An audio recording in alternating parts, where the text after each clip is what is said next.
called proprioceptive sensory system. And if you're like me, it's a word that you're probably not familiar with. That's why Erin Imsland is joining us from Red Door Pediatric Therapy to help us explain what it is exactly. So good morning to you, Erin.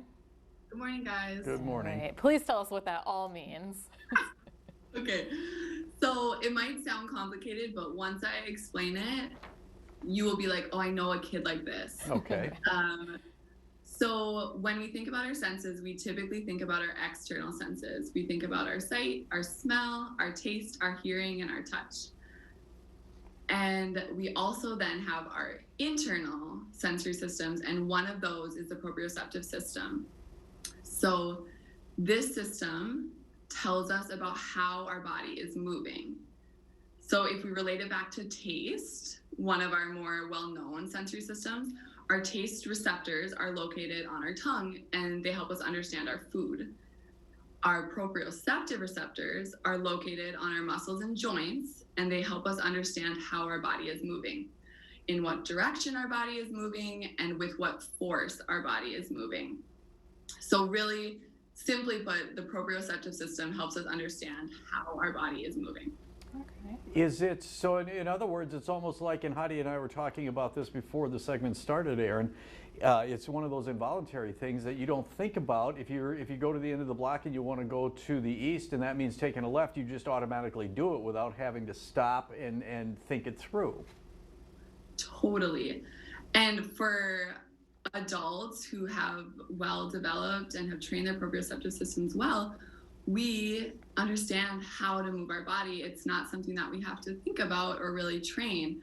I can go and reach for my coffee cup. I can hit the target accurately without tipping it over. But we all know those kids who can't, right? We are sitting at the supper table and no matter how many times we practice picking up our cup, we are going to tip it over and we're going to spill because we are not able to grade the direction and the force of our movements as accurately as we would like to. Mm-hmm. That's interesting. I know, I definitely have those times where I go to pick something off the floor and I reach like 3 different times and finally I get it. So is there a point where I know that isn't working necessarily, or I need a little bit more practice, or something's wrong, I guess? Yes, and everyone's sensory systems work differently, but a common dysfunction that we see, that I see a lot in my job, are those kids who want as much movement and as much force as they can get.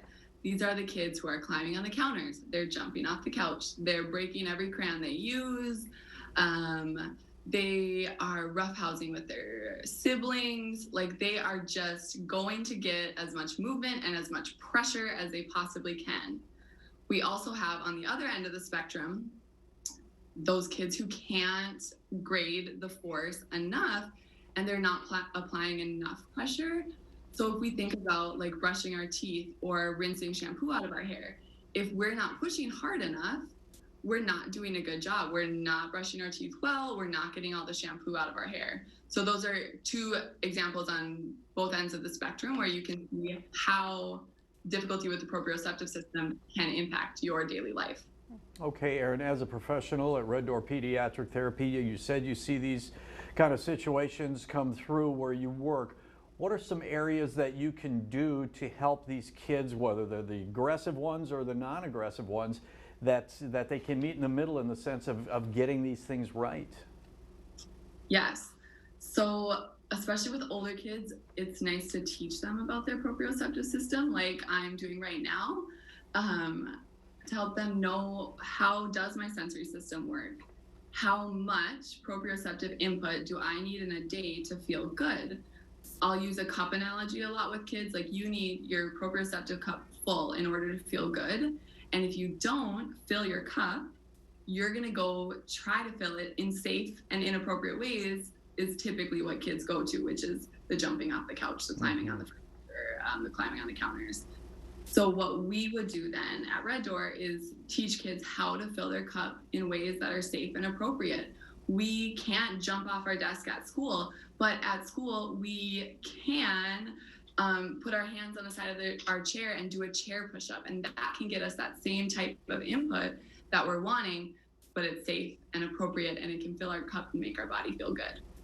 Interesting. Is there anything that a parent can do at home that also helps us out? I was doing a little bit of research too, and it's maybe like eating some lunch to learning the alphabet for a second, kind of transition from learning to eating?